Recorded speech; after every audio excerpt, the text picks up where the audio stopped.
기도할 때도 찬송할 때도 그리고 여러분과 대화할 때도 이 감사가 계속해서 많아지기를 바랍니다. 설교를 듣고 감사하는 사람은 이미 늦은 거예요.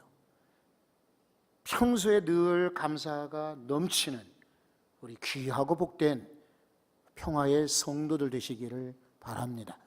성경을 우리가 이해할 때는 인물들이 어떠하냐, 그곳 장소, 배경은 어떠한가, 어떤 사건이 있었는가, 이렇게 한번 찾아보면 이해하는 데 도움이 돼요. 장소는 지중해에 있는 키프로스 섬이에요. 영어로 사이프러스 섬, 성경에는 구브로 섬이라고 적고 있어요. 윗부분은 터키랑 가깝기 때문에 터키 공화국입니다. 근데 남쪽은 남북으로 나뉘어가지고 그리스인들이 주로 점령하고 있어서 그리스계 사람들이 많기 때문에 키프로스 공화국이긴 하지만은 그리스의 거리는 멀어요. 하지만 영향력 있는 유럽에 들어가는 그런 지역입니다. 중간에는 남북 간에 유엔이 지키고 있어요. 완충지대로, 휴전선처럼. 그래서 두 사이에 분쟁이 없도록 지금 막고 있는데, 최근까지도 저 사람들이 문화며 음식이며 사투리라든지 언어 이런 것들 공유하기 때문에 별반 다를 것이 없지만은, 그러나 여전히 분쟁의 요소가 남아있는 지역이 이 구브로 섬, 키프로스 섬이에요. 근데 이곳은 바나바의 고향이기도 해요. 그리고 지난번에 말씀드렸듯이 이 이야기의 배경은 여러분이 지금 이렇게 보시면은 여기 위쪽은 터키예요. 그리고 남쪽은 시리아, 레바논, 이스라엘 땅이에요. 이 꺾어지는 지점에 있는 도시가 안디옥입니다. 안디옥은 선교를 많이 하기 때문에 오늘날도 한국 교회에 안디옥 교회라는 이름을 붙인 교회들 보면은 대부분 선교를 모토로, 미션으로 하고 있어요. 어쨌거나 이 안디옥에서 저 유대 예루살렘에 핍박을 당했던 그리스도인들이 가서 복음을 전하기 시작했어요. 그 안디옥은 큰 도시였기 때문에 유대인들이 많았는데, 처음에는 유대인들에게 복음을 전하다가 저 구레네 지역의 북쪽 이집트 옆에 있는 아프리카 지역에서 온 크리스찬들, 믿음의 사람들이 헬라인들에게도 복음을 전하게 되었어요. 그래서 안디옥의 교인이 늘어났거든요. 그 소문을 듣고 예루살렘에 요청을 했어요. 누군가 우리에게 하나님 말씀을 가르쳐줄 교사가 필요합니다. 지도자가 필요해요 라고 요청했을 때에 예루살렘 교회가 제일 먼저 보낸 사람이 바나바였습니다. 바나바는 당시 예루살렘에서도 인정받는 그런 지도자였거든요.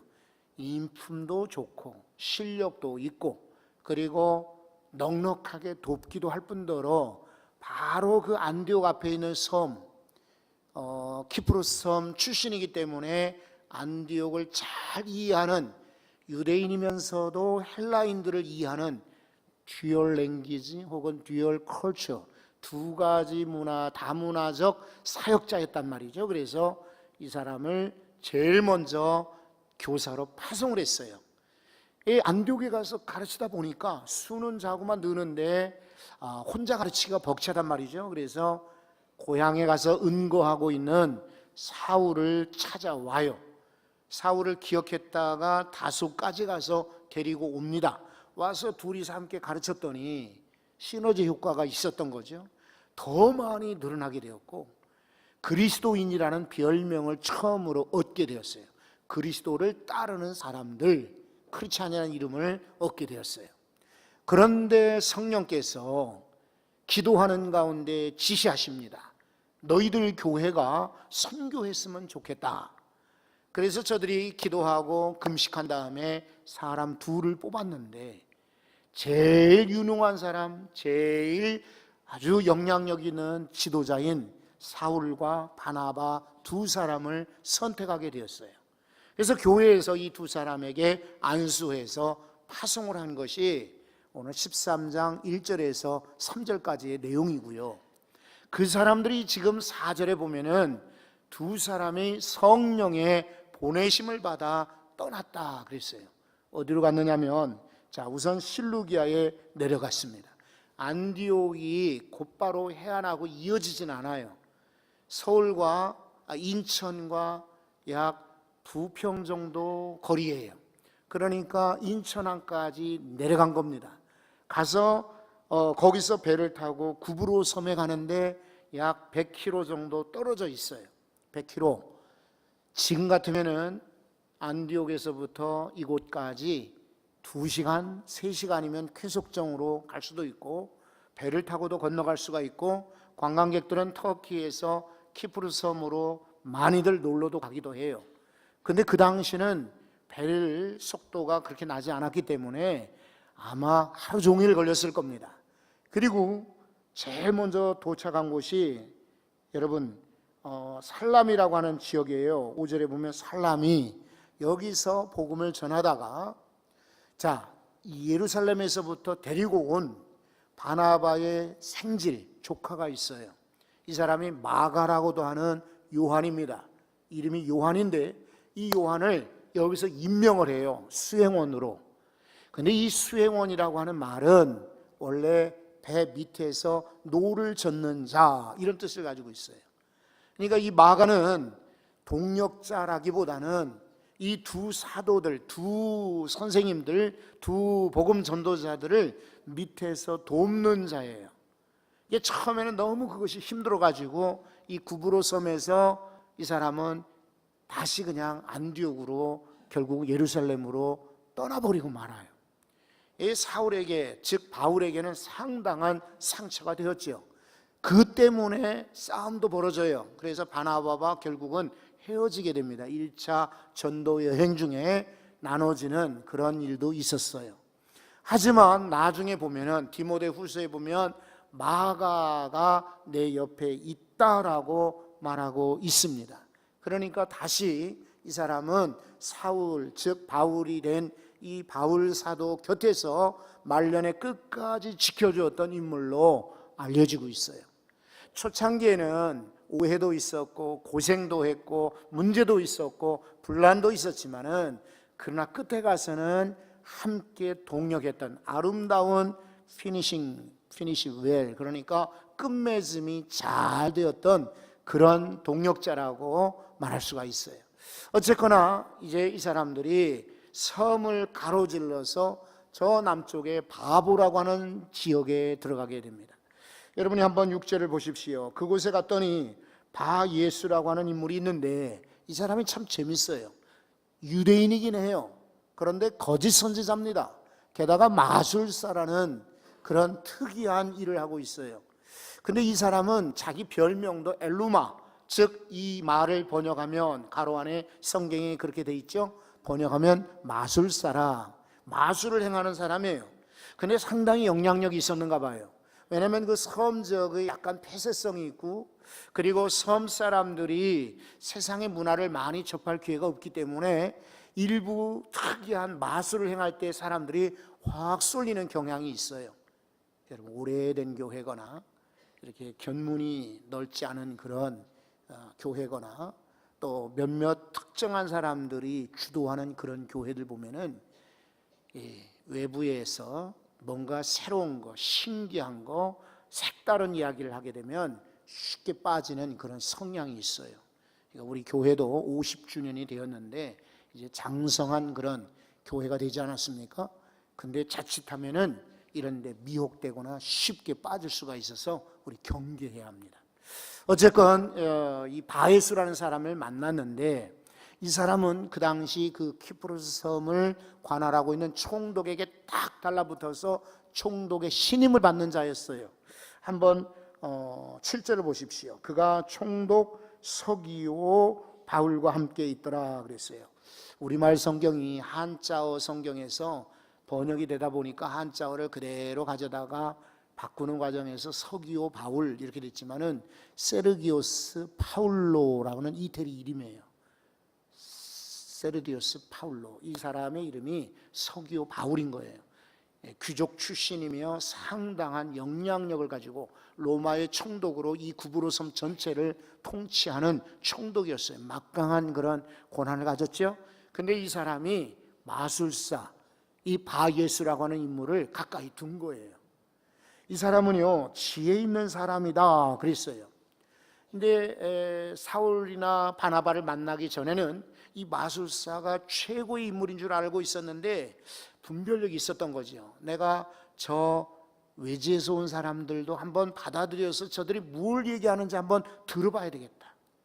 게다가 사울이 얼마나 열정적으로 하나님 복음을 전했겠습니까? 그러니까 소문이 다 난 거예요. 그래서 초청을 합니다. 듣고자 하되 그러나 막아서는 이가 있습니다. 바로 마술사지요. 이 엘루마 마술사가 안 돼요, 총독. 저 사람들이 신분이 누군지를 어떻게 알고 함부로 그 사람들 초청하려고 합니까? 그러면서 강력하게 반대해요. 그때에 여러분 한번 구절을 보십시오. 이제 여기 유명한 구절이 나옵니다. 바울이라고 하는 사울이 이제부터는 이름이 바울로 바뀌어져요.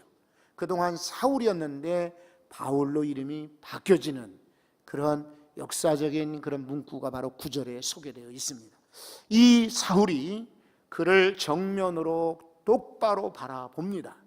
그리고는 10절 말씀 보세요. 거짓과 악행이 가득한 자요 마귀의 자식이며 의의 원수요 주의 길을 굽게 하기를 삐뚤어 하기를 언제까지 하려느냐 그치지 못하겠느냐라고 책망을 합니다. 놀라운 그런 광경이 벌어지는 거예요. 설마 총독의 총애를 받고 그동안에 얼마인지는 모르지만 상당히 그 주민들에게 마술로서 인정을 받았던 인물 앞에서 담대하게 사울이 호통을 치는 겁니다. 참 통쾌한 장면이죠. 그러면서 11절 보세요. 이제 주의 손이 내 위에 있으니 너는 여러 날 동안에 아마 얼마 동안 해를 보지 못할 것이다. 맹인이 될 것이다. 깜깜해서 아무것도 못 볼 것이다 라고 그렇게 지적하고 있습니다. 그래서 즉시 안개와 어둠이 그를 덮었다. 보이지 않는 거예요. 그래서 두루 다니면서 자기를 좀 붙잡고 안내해 줄 사람을 찾게 되었다 그랬고요. 12절에 우리 같이 읽은 말씀 보면 이 모습을 총독이 다 지켜보고 있다가 깜짝 놀라죠. 그리고는 바울을 따라 믿게 되는 거예요. 바울의 말을 보고 믿고 그리고는 따라가게 되었다. 놀라운 역사가 일어나는 겁니다. 여기서 여러분 우리는 가짜 믿음과 진짜 믿음을 찾게 돼요. 우리가 신앙생활 하는데 전부 우리가 진짜 믿음은 아니에요. 조심하셔야 돼요. 가짜 믿음도 너무나 많아요. 뉴스에 보면은요, 오랫동안 퇴직했던 어떤 분이 목사 안수를 늦게 받으셨어요. 퇴직하고 늦게 60이 넘어서 목사 안수를 받았어요. 미국의 뉴저지에 가서 교회를 맨 처음 개척을 했어요. 그런데 거기 60대 여성 한 분이 교회 와가지고 당신에게는 붉은 용이 들어있어 라고 하는 거예요.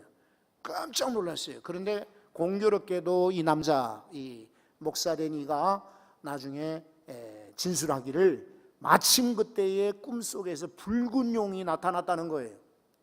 그런데 그 여자가 너에게 당신에게 붉은 용이 있다고 그러니까 깜짝 놀라가지고 그냥 아이고 이거 어떻게 하면 좋습니까? 쫓아내기를 원하면은 내 말을 들으라. 그러니까 이 목사 부부가 늦게 신학을 하고 안수를 받았는데 제대로 정통 신학을 한 것이 아니죠. 정통으로 안수받고 목회를 실습할 기회가 없었던 거죠. 그냥 안수받고 은퇴 후에 그저 미국에 가서 내가 자녀들도 볼 겸 거기서 목회하리라 그랬던 거죠. 그러니까 이런 여자들의 이야기에 현혹이 된 거예요. 그때부터 뭐 시키는 대로 다 하는 거예요. 당신은 먹을 거 조금만 먹어라. 그 다음에 텔레비전 프로그램도 유아 프로그램만, 애기들 보는 프로그램만 봐라. 심지어는요, 여기 한국에 들어갈 북한강에서 빠져 죽으라. 네가 죽어야 붉은 용도 사라진다. 이 두 부부가 빠져 죽었단 말이에요. 이 최근 뉴스에 나온 이야기예요.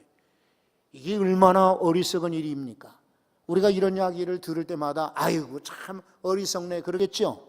그러나 우리들도 자칫하면은 거짓 믿음에 미혹된단 말입니다. 그래서 진짜 믿음이 어떤 믿음이냐, 또 가짜 믿음은 어떤 믿음인지를 우리가 성경을 통해서 자세히 알고 있어야 돼요. 그래야 현혹되거나 흔들리지 않는 거예요. 여기 가짜 믿음은요, 여러분 6절 보시면 유대인이면서 거짓 선지자요 마술사라 그랬어요. 거짓 선지자라는 것은 거짓말하는 자, 하나님 말씀을 거짓으로 증거하는 자가 바로 거짓 선지자예요. 이 마지막 때는요, 얼마나 많은 말들이 난무하는지 몰라요. 근데 사람들의 특징이 그렇습니다. 진실에는 귀를 닫아요. 거짓말에는요, 귀를 열어요. 오래 믿은 성도들도 그래요. 그래서 현혹되고 미혹되고 이단에 빠지는 이들은요, 오래 믿은 이들이 대부분이에요. 초신자들 가운데 이단에 갔다는 사람 들어본 적 있습니까? 처음부터 갔으면 모를까? 초신자들 1, 2년 믿은 사람들, 성경 잘 모르는 사람들은요, 이단에 안 가요. 그런데 오히려 거꾸로 오래 믿은 사람들, 오랫동안 예수를 알던 사람들이 미혹돼요. 거짓 선지자의 말에 현혹이 되는 겁니다. 여러분, 이거 거짓 믿음이니 따라가지 않기를 바랍니다. 또 하나 거짓 믿음은요, 7절 말씀 보면 총독과 딱 달라붙어 있다고 그랬죠. 이 바예수라고 하는 인물, 이 엘루마라고 하는 인물은 정치적인 감각이 뛰어난 사람인 거예요. 누가 권력자냐, 누가 힘 있는 자냐, 누가 돈을 낼 수 있는 자냐, 누가 나에게 도움을 주는 자냐 해서 거기에 딱 달라붙는 성향의 사람이에요. 그러니 총독이 속고 넘어가고 당할 수밖에 없어요. 그래요. 사람들은 그렇습니다. 돈 없거나 가난하거나 가진 것 없다면 사람들이 찾아오질 않아요. 그런데 반대로 저 사람에게 돈이 있다, 저 사람에게 뭔가 힘이 있어 보인다 그러면 그리로 사람들이 쑥 쏠리는 경향이 있단 말입니다. 그래서 혹시나 여러분들이 뭔가를 가졌다고 할 때에 누군가가 접근하거나 찾아온다든지 하면은 조심하셔야 돼요. 사람들이 여러분을 향하여서 아이고 집사님 대단해요, 권사님 같은 분은 제가 만난 적이 없어요, 장로님 정말 훌륭하십니다 라고 미혹하거든. 여러분 절대로 속아서는 안 돼요. 왜냐하면 그런 사람들은 그 사람에게 찰싹 달라붙어서 뭔가를 얻고 빼앗으려는 그런 생각에서 그런 거예요. 거짓 믿음에 속지 않고 따라가지 않고 미혹되지 않기를 바랍니다. 또 하나는요, 18절의 말씀 보면 그들을 대적하여 총독으로 믿지 못하게 힘쓰니 그랬어요. 여기 힘쓴다는 말은 방해한단 말이에요. 믿지 못하게 방해하는 거예요. 사실은 바른 믿음 같으면 더 믿음을 권장할 거 아닙니까? 기도를 권장합시다, 교회 생활 권장합시다, 그리고 전도합시다, 그리고 하나님께 충성하고 봉사합시다, 이래야 되는데 막아서는 사람들이 있어요. 거짓 믿음의 사람들. 우리 창립 50주년을 맞아서 여러 가지 행사들을 가져요. 그리고 이미 지나간 행사들이 많고 앞으로도 또 해야 될 일이 많아요.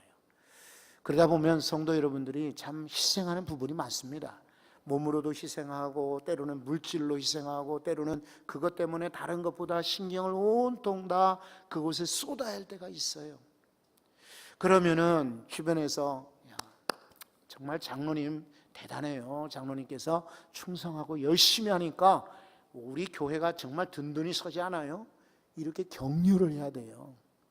목사님 맞아요, 목사님 하는 거 정말 지지합니다. 이래야만 힘바람이 나서 성도들 돕고 목회하는 데에 힘을 낼 수가 있는 거잖아요. 집사님, 아이고 우리 청년이 이번에도 단기 선교 가면서 보니까 우리 전도사님들이나 우리 청년들이 정말 훌륭하더라고요. 전도사님들은 지금 다 아래층에서 사역을 하고 있어요. 병원에 있거나, 그죠? 아니면은 지금 청년들은 오후에 따로 예배를 드리기 때문에 이 자리에 안 나온 청년들 많아. 있을 때 칭찬을 해야 되지만은 없어도 우리 칭찬하는데 정말 우리 청년들이 대단하고 좋더라고요. 요만큼도 눈에 거슬리게 하거나 쟤 왜 저러지 이런 마음이 없더라고요. 전부 사랑스럽고 이쁘더라고요.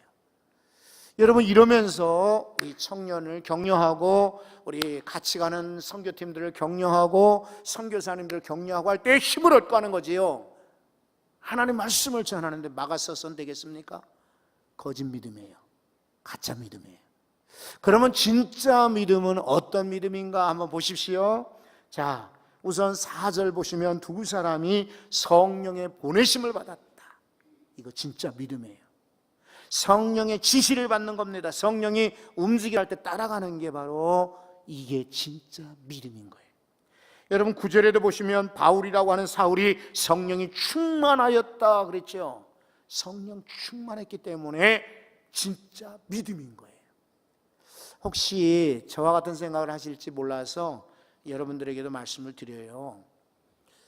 11절 말씀을 자세히 한번 보십시오. 그리고 답을 한번 해보세요. 이 마술사, 이 사람을 영원히 맹인이 되게, 소경이 되게 했습니까? 하면 잠깐 동안 소경이 되게 했습니까?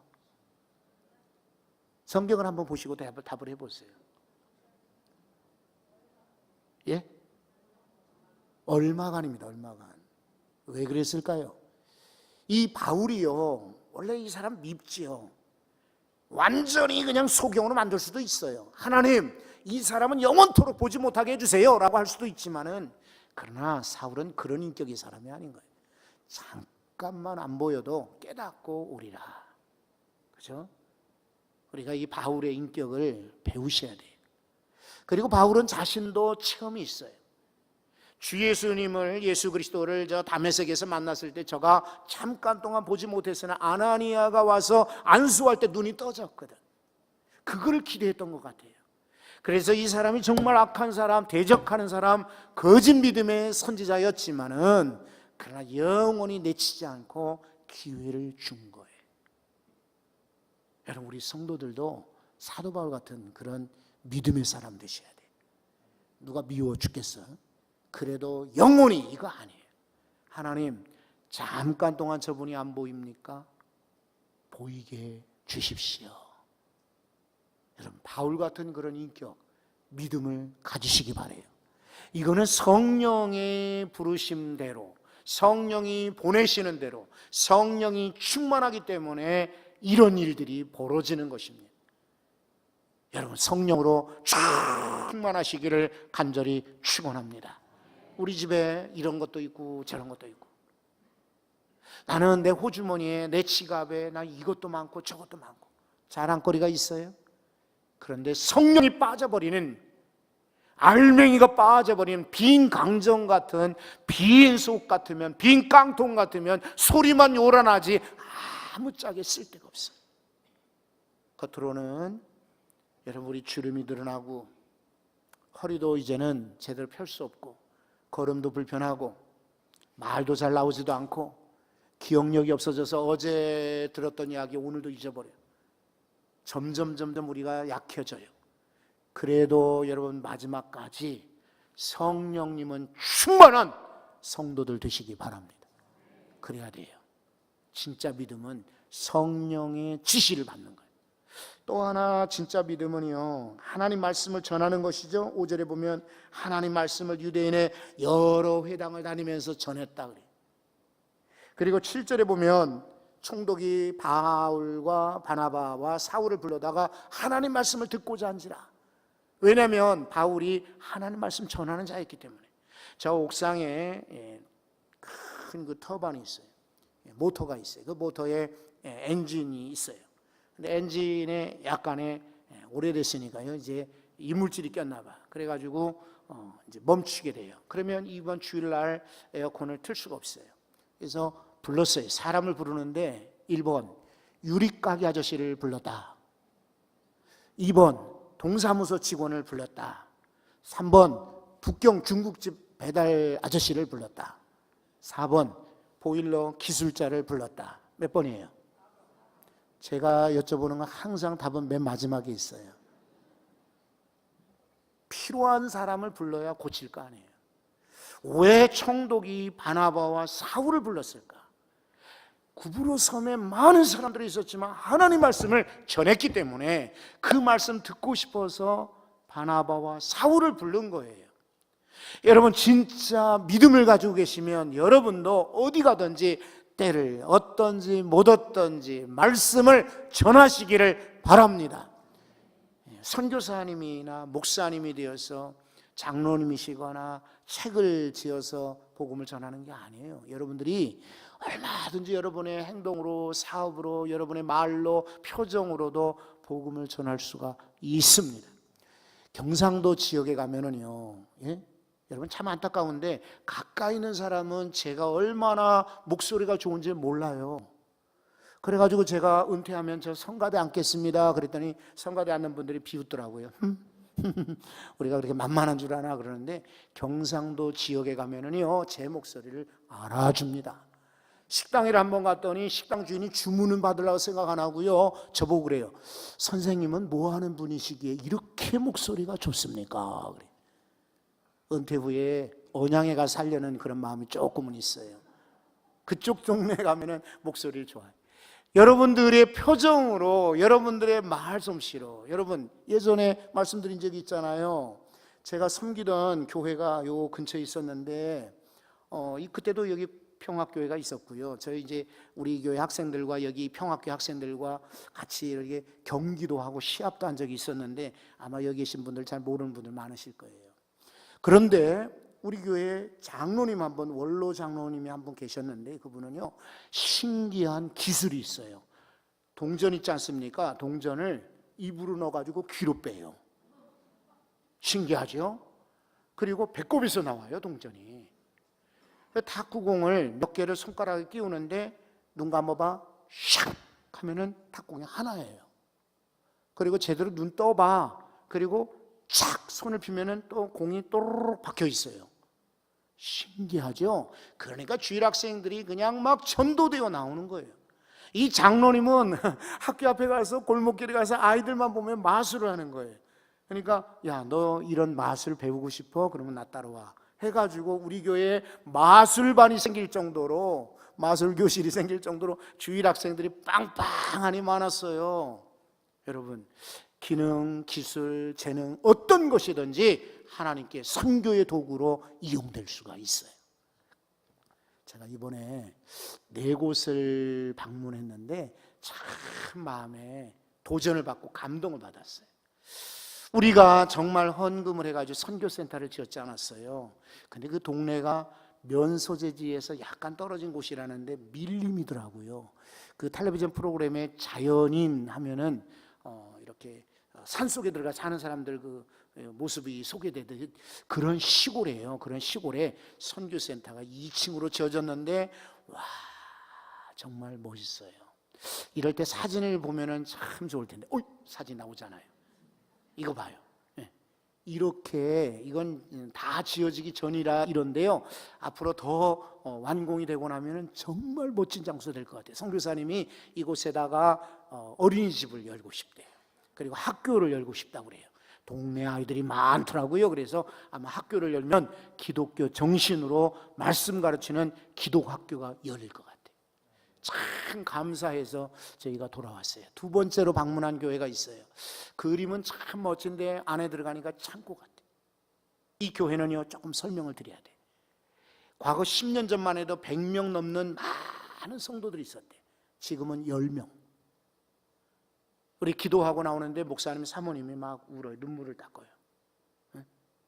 선교사님 좀 와서 도와주세요 그러는 거예요. 한국교회가 와서 도와주세요 그러는 거예요. 이 교회가 과거에는 100명 넘도록 가득 찼답니다. 그 뒤에다가 집을 지으려고 골조하고 벽도 쌓았는데 완성을 못했어요. 교인이 없으니까. 캄보디아는 지금 기독교가 일어나는데 왜 교회가 줄어들까? 왜 10명만 남았을까? 일단은 여러 가지 이유가 있지만 교회에 분란이 일어난 거예요. 싸우는 교회는요 틀림없이 망하고 말아요. 사랑하는 교회는요 성장하게 되어 있습니다. 어느 시대를 막론하고 우리 모두 사랑에 힘쓰는 성도들 되시기 바랍니다. 3번째로 우리 교회가 후원하는 바테이 대학을 방문했습니다. 이곳은 건물이 정말 잘 지어졌더라고요. 교실도 많고 그리고 높다란 천장에 참 좋았는데 아쉬웠던 건 학생이 없어요. 그리고 학과도 아주 조금밖에 없어요. 대학교로 인간은 낳는데 과가 없어요. 그래서 우리 교회 성도들이, 재능 있는 분들이 학과를 좀 열어주고 와서 좀 가르쳐 주셨으면 선교사님이 요청하시더라고요. 성도 여러분들이 혹시 마음에 자원하는 분들 계시면 목공일, 전기일, 미용일 혹은 요리일 간 어떤 기술이든지 이곳에서 아마 학생들에게 기술을 가르치면 참 좋겠다 생각이 들어요. 제일 먼저 제 마음에 떠오르는 것은 미용학과를 만들면 좋겠어요. 아직도 그 캄보디아 사람들 가운데 이런 미용에 약해요. 도시는 물론 뭐 다르지만은. 그래서 아마 미용학교 같은 걸 열면은 이 학교에 학생들이 많아지지 않겠나. 과제입니다. 여러분들도 기도해 주시고. 네 번째로는 헤브론 병원을 방문했어요. 지금 이 병원은요 너무 잘 돼. 사람들이 막 밀려들어요. 그래서 4층, 5층을 중축을 한답니다. 뒤에다가 6층짜리 간호대학을 세웠는데 간호대학에 유명한 그런 학생들, 똑똑한 학생들, 정말 캄보디아의 최고의 머리 가진 아이들이 간호대학 입학을 해서 졸업을 벌써 시켰답니다. 아주 잘 되는데, 참 이 놀라운 이 병원의 맨 처음 시작은 의사 선교사들로부터 시작이 되었대요. 부모가 우리 아이가 좀 죄종이 됐으면 좋겠다 했는데 의사가 된 거예요. 그런데 이 의사 선생님이 돈을 많이 벌었지만은 단기 선교를 다니다가 캄보디아에 갔는데 그 사람들의, 아픈 사람들이 자기를 향한 열망을 잊을 수가 없는 거죠. 그래서 어느 날 병원을 내려놓고 과감하게 캄보디아에 가서 저 병원을 세웠더랬어요. 10년 만에 병원이 큰 병원으로 소문나게 되어서 사람들이 우리가 간 날도 꽤 많이 와서 기다리고 있더라고요. 이야, 평신도 선교사들의 자원이 대단하다.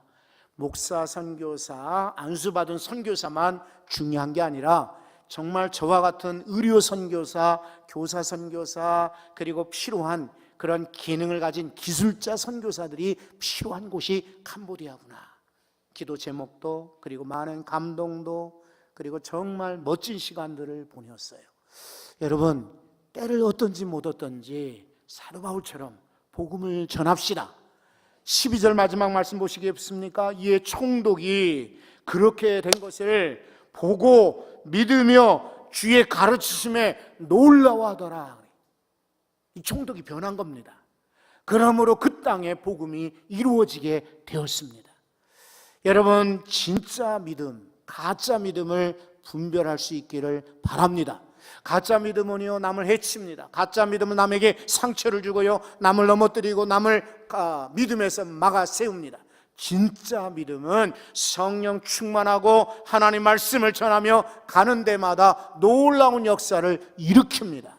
진짜 믿음이 가득 찬 우리 성도들 되시기 바랍니다.